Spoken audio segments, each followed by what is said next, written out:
This week, we are looking at mean sea level, the average level of the sea. So if we take out tides, if we take out storm surges, we take out any weather effects, it's a sort of flat level that the sea would have, although we'll see that it's not exactly flat.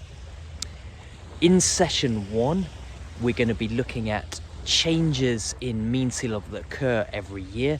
You know, in the summer, the sea is warmer, so it's slightly higher. In the winter, it's cooler. You know, certain times of year, the winds are stronger, the winds are weaker.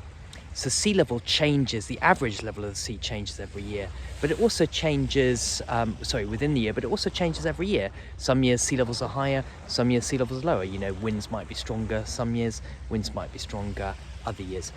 We're then going to look at trends in sea level, and we'll see very, very clearly that sea levels have changed by hundreds of meters over thousands of years. But in the last few hundred years, we've seen a dramatic rise in sea level due to climate change.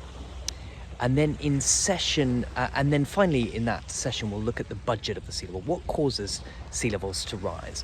We'll look at thermal expansion, ice melt. And then in the second session, we're actually going to look at land movements, because if you've got a tide gauge on the coast, it's also affected by not just the rising sea levels, but also by the fact that land is moving. And then we're going to turn to the future. We're going to look at how we project sea level rise and the methods we use to project sea level rise, and then how much sea level rise is going to occur over the next few hundred years. Now, I'm at one of my favourite spots. This is Leap Beach. In the background, you can see the Isle of Wight, but I've chosen this spot deliberately for mean sea level because it's got a really nice cafe, and I'd encourage you all to come here. And I'm going to turn the camera around. So there's Leap Beach, and if we go back, this is a nice cafe, and you can see here that this cafe has been flooded in the past, and in fact I'll mention that in the Storm Surges week. But this cafe has been built recently to kind of cope with sea level rise. So you can see it's been built on stilts. Well, I hope you enjoy the material this week, and I look forward to interacting with you.